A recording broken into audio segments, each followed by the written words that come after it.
سي محمد، بغيت أسألك عن الإنشاد الديني والخصوصية دياله خصوصا في المغرب، وخصوصا في هذه المناسبات الدينية في حل مولد أو العاشوراء أو مثلا ربما رمضان والأيام اللي ليها خصوصية عند المسلمين. خصوصية الإنشاد والمديح والفن الغنائي الديني، يعني في الحقيقة هو فن غناء ديني. نعم. وليس إنشاد. مصطلح الإنشاد استعملوه من أجل التفرقة أو إظهار الفرق بين الغناء كشعر وبين الإنشاد كشعر. لكن الإنشاد هو مصطلح يعني يحدد مفهومية المادة المقدمة. الإنشاد معروف عليه في السابق كان فقط يكون حول الأناشيد الوطنية والأناشيد الثورية وأناشيد الأطفال المعروفة، هي التي نستعمل فيها مصطلح الإنشاد. لكن الغناء الديني تكون يعني مفهوم الجملة أكثر، يكون يصل للناس أكثر، يعني شعر ديني لكن هو غناء، لأن الصوت سبحان الله هو كذلك غناء. وترديد المقاطع بالصوت هو نفسه بالموسيقى، فقط الموسيقى تكون عزف بالآلات والصوت سبحان الله يكون كما خلقه الله تعالى في الإنسان. الإنشاد أو المديح الديني ظهر من أجل تطوير روحانيات الناس.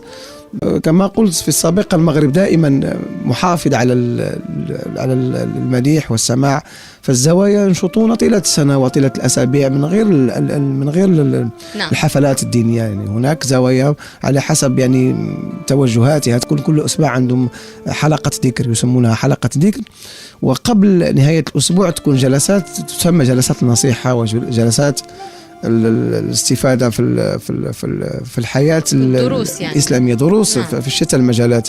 فكل الزوايا يقيمون ذلك، وكل الجماعات الذين يعني معروفون مهتمون بالمجال الديني يقومون بهذا طيلة السنة. فقد تبقى بعد الحفلات أو بعد الأيام مثل عاشوراء، مثل السنة الهجرية، مثل حفل المولد النبوي، بل حتى في الأعراس المغربية خصوصا عندنا في الشمال نمتاز بهذه القضية على باقي المدن الأخرى. يعني توجد يعني حفلات زفاف بالإنشاد الديني والمديح في كل المدن، لكن الشمال خصوصا معروفون أنهم يقيمون حفلاتهم أو حتى العقيقة والخطوبة. كل هذه الحفلات دائما سبحان الله في غالبيتها تكون موجود فيها فرق المديح والسماع، لأن هذا المجال تحس أنه مجال تربوي من غير مجال فني. صحيح. في يوم من الأيام التقيت شخص كان عنده، ما كنت أعرفه في الحقيقة، يعني عرفته بالصدفة، قال لي عندي حفل زفاف منذ بعد شهر إن شاء الله. قلت له الله يبارك لك وكذا. فقال لي، قلت له يعني من سيحيي الحفل؟ هو يفكر هنا يقول لي إن شاء الله راح أعمل المديح. قلت ولكن لماذا المديح؟ قال لي المديح لأن أريد، يعني أنا قال عن نفسي أنا أقطن في حي شعبي، والأحياء الشعبية في ناس تكون موجودة في الحي جالسة بدون يعني تجي الحفلة بدون يعني دعوة. أيوة يعني سمعنا هيصل نروح نشارك وصافي. قال لي راح يكون اكتظاظ كبير علينا، يعني أنا من فرقة الأمداح يسمعوا الأمداح مش عاد شيء يعني هم خصهم يعني أشياء تكون فيها راقص ونشاط. نعم. هنا تفهم باللي دور الإنشاد مش فقط في إحياء حفلة، يعني حتى في تهذيب النفوس، يعني حتى تختار حضور الناس اللي يكونوا عندك، تختارهم من خلال المادة التي تقدم. أي حد هيكون يعني عارف قيمة هذا طبعا الإنشاد. حتى في السوشيال ميديا يعني بعدما يعني أنك تتابع دكتور معروف، لماذا تتابع دكتور أو أستاذ جامعي؟ كي تستفيد من معلوماته ومن علمه الزاخر الموجود عنده، تستفد.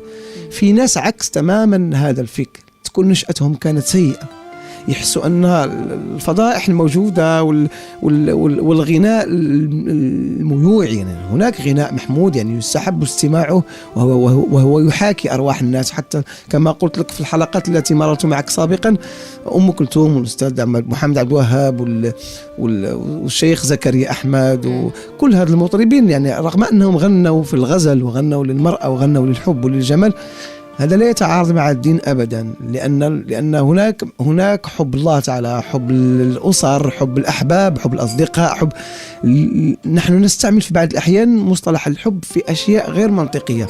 نعم. وننظر على أنها غير مقبولة. بالعكس هناك أشعار مستحبة الاستماع ولا تغير في فكر الإنسان شيء. وكذلك في الإنشاد، يعني اختيار المادة هي تنطبق على بناء الإنسان وتنطبق على تربية الإنسان، هل هو إنسان سوي أو عكس ذلك.